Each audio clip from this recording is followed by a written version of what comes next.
Bonjour les CM1 de l'école Bolivar, je suis Myriam Alison, je suis journaliste et rédactrice en chef d'Afon, un magazine que j'ai lancé il y a 1 an et demi.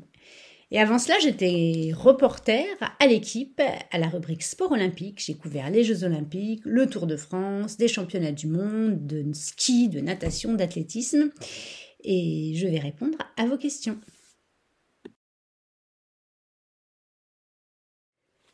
Le rôle du journaliste, c'est de transmettre une information qui est vérifiée, sourcée, fiable à un lecteur, à un téléspectateur, à un auditeur. Donc le métier de journaliste, c'est ça. Ce qui change après, c'est la façon de transmettre cette info.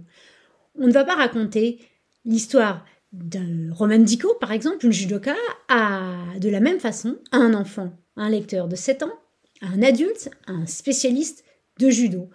Donc le rôle du journaliste, c'est aussi de s'adapter à son lectorat pour rendre l'information compréhensible et intelligible. J'ai créé Afon pour que les enfants qui aiment le sport puissent se plonger dans un magazine. En fait, il n'y avait pas de magazine de sport pour les enfants, ce qui me semblait une énorme erreur et puis un oubli parce que les enfants adorent le sport. Il y a plein d'enfants qui pratiquent le sport, sûrement que vous pratiquez vous aussi dans votre classe, à l'école, en dehors. Et je voulais proposer une lecture divertissante, enrichissante aux enfants. Et aussi, j'aurais adoré avoir ce magazine quand j'étais enfant. Moi, j'étais une enfant très sportive. J'ai pratiqué plein de sports différents, la gymnastique, le tennis, le volley, un petit peu de natation. Et j'étais abonnée à des titres de presse jeunesse. Et j'aurais adoré avoir un magazine de sport à me mettre entre les mains.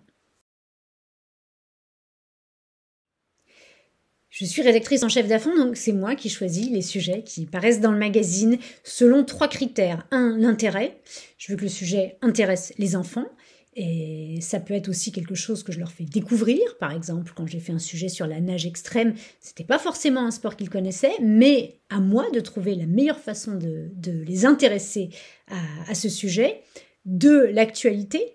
Alors c'est assez simple en sport parce qu'il y a un calendrier précis des compétitions. On sait à l'avance quand se dérouleront les championnats du monde d'athlétisme, la Coupe du monde de foot, les Jeux olympiques. Donc je sais ce qui sera dans l'actu quand le magazine paraît. Le magazine paraît tous les 2 mois. Donc en 2, l'actualité, et en 3, les moyens. Afon est un jeune média qui n'a pas une immense trésorerie, donc aujourd'hui j'ai pas les moyens de partir aux États-Unis faire une interview ou de faire un reportage en Australie, donc je fais en fonction de mes moyens, mais on peut faire un magazine très intéressant avec peu de moyens. Oui, je travaille avec une équipe, alors c'est une petite équipe, hein. On est environ 5 personnes. Et je travaille avec une équipe parce que pour faire un magazine, pour faire un journal, il y a différents métiers. Il n'y a pas que des journalistes. Alors moi, je suis journaliste, rédactrice en chef. Je travaille avec un autre journaliste qui m'aide à la rédaction du magazine et qui fait aussi du secrétariat de rédaction, c'est-à-dire de la relecture. Je travaille aussi dans l'équipe d'Afon. Il y a aussi une illustratrice qui s'appelle Juliette Mariage, qui crée les petits personnages Mo et Joe, qui sont les mascottes d'Afon, et qui fait aussi la BD, par exemple, qu'on retrouve en page 2. Ensuite, Alison est une maquettiste graphiste. C'est elle qui s'occupe de la mise en page du magazine. Parce que pour qu'un magazine, pour qu'on ait envie de lire, il faut que la mise en page soit agréable. Et pour ça, Alison est super. Ensuite, il y a une correctrice qui s'appelle Emmanuelle, qui chasse les fautes d'orthographe. Une fois que le magazine est fini, il est envoyé à un imprimeur qui l'imprime, qui l'envoie ensuite à un routeur qui le distribue aux abonnés. La place des femmes dans le journalisme de sport aujourd'hui reste à mes yeux encore trop faible. On peut dire qu'Afon n'est pas vraiment représentatif de la place des femmes dans les médias sportifs, puisqu'il y a 90% de femmes qui travaillent pour Afon, mais par exemple à l'équipe, il y a entre 15 et 20% de femmes journalistes reporters, c'est-à-dire que moins d'un journaliste sur 5 est une femme, c'est trop peu. Alors les choses évoluent, il y a aussi des gens qui se battent pour que ça change. Il y a par exemple une association des femmes journalistes de sport qui a été créée il y a 3 ans et qui a pour but de mieux défendre les femmes journalistes, de donner envie aux jeunes filles, aux jeunes femmes de pratiquer ce métier et de faire en sorte qu'elles puissent le pratiquer dans de bonnes conditions au sein des rédactions.